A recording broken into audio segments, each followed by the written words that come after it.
The latest Misfits event, Misfits 13, revealed what I see as the biggest problem in influencer boxing right now. This event definitely had some unfortunate circumstances, both those that could have been prevented and some that Misfits really couldn't do anything about. But before I get into this issue, I just gotta let you know one thing. On my channel, I like to give a good amount of predictions. I give predictions for every Misfits event. I do a lot of UFC predictions. And this is now the second Misfits event in a row that I have predicted every single fight correctly on the card. I don't know if the fights have just been predictable or I've just been doing pretty good on these, but I'll take it. So if you want to know who's going to win these Misfits events, stay tuned. Now let's talk about a couple highlights of this event, a couple of the good things that went down before we get into these negatives. I thought the Joey Knight versus Baby Hulk fight was pretty sweet. Another great performance by Joey Knight. I think he has a lot of potential in the Misfits scene. Definitely some big fights for him in the future if he continues to keep going in this direction.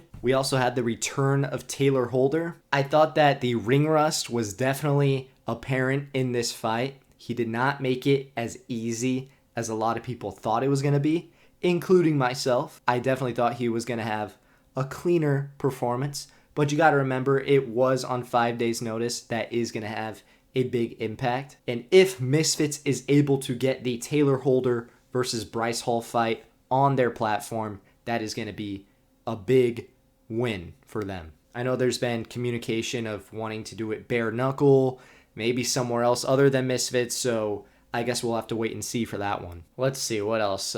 Nikki Haru versus Alexia Grace was pretty interesting. I said in my prediction video that I thought it was going to be an ugly fight, and it pretty much was. But they both showed a lot of heart, and it was entertaining. They gave it their all out there, and you got to respect that because you can't say the same for a lot of the other fighters on Misfits right now. And then also Chris Avila versus Jake Bostwick was solid as well. Not a bad fight. Chris Avila gets the victory there by decision.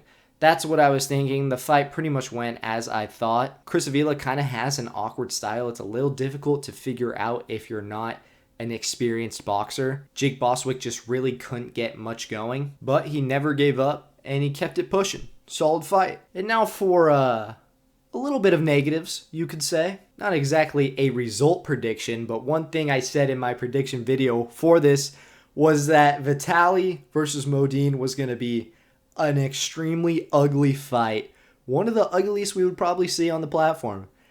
And that was accurate. Zero cardio plus zero technique is not going to equal great results, especially just because there was zero athleticism in that ring. Vitaly gets it done. I'm pretty sure Modine didn't throw a single punch, so pretty disappointing, especially considering all the hype around their beef beforehand. Kind of an iffy way to start off the card. And then, of course, another unfortunate situation. The venue was swatted. There was some kind of fake threat towards the event. They had to stop the event for 2 hours, and that was during the Yuddy Gang versus Lil Cray Cray fight. So that fight just got scrapped. They did not want to continue it after that long of a break, and that's pretty understandable. It does suck for the viewers and for the fighters. That was listed as my most anticipated fight of the night. So that's one Misfits really couldn't prevent, but it just was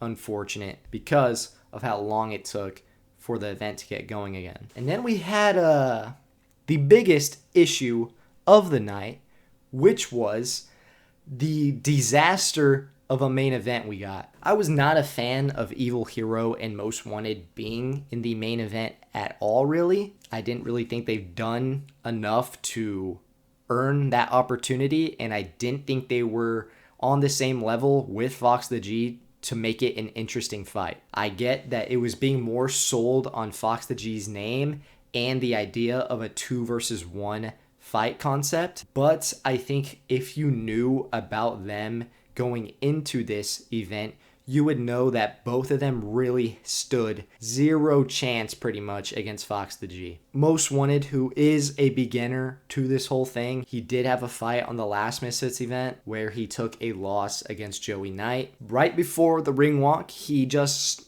decides he's not going to do it, pretty much. He decides he's not going to go out there and fight. He said the nerves just got to him too much, and he couldn't do it. So that left Evil Hero to fight Fox the G on his own, and he completely gave up in there. I mean, I guess he made it into the ring, which is better, but he took a shot. I think he didn't like it. He went down, complained about taking a shot to the back of the head, looked all confused as to why they stopped the fight after he refused to get up. He completely gave up. He could have continued, and he didn't. And that is just disappointing.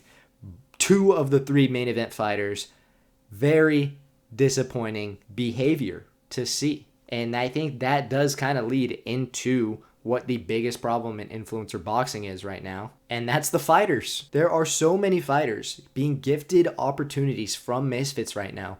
Smaller creators, guys who barely even make videos, they get this opportunity to fight on this platform, and they don't take it serious. And to add on to that, they don't even make content leading up to the fight. They don't promote the fight, and they show up unprepared. And I'm not just talking about Most Wanted and Evil Hero right now. This does apply to a solid amount of the fighters on Misfits. Of course, it's not everyone. There are a lot of them who take it very seriously, and those are always the fan favorites. Those are the fighters that the fans like watching. It's the fighters the fans want to see. But when you look at the entire roster, who is getting these opportunities, I'm not even mad at the fact that smaller creators are getting opportunities, but it's the fact that, one, they don't even make content, they don't promote their fight, and they show up to their fights unprepared. It's disappointing to see, and I think this was just a good example of what will happen after continuing to give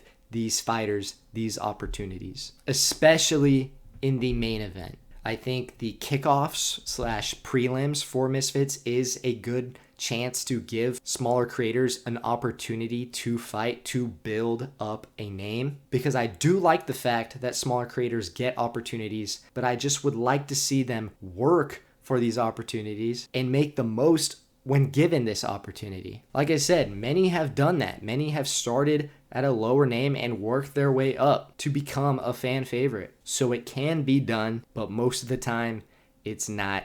And these guys are taking advantage of Misfits, unfortunately. Mam Sailor did come out and say that they are going to be a little more selective with who they let fight on Misfits, and I think that is a good idea. I do think Misfits is taking all of this into consideration moving forward, and I think it's going to improve. But I think that's about it. What did you guys think of the event? What was your favorite fight of the night? Let me know. Who do you want to see brought into the Misfits scene? I would like to see some bigger names step in there. Subscribe for more combat sports updates and content. We're on the road to 1,000 subscribers, so stay tuned. Lots of content coming soon. Thank you for watching. The support is much appreciated. I'll see you next time.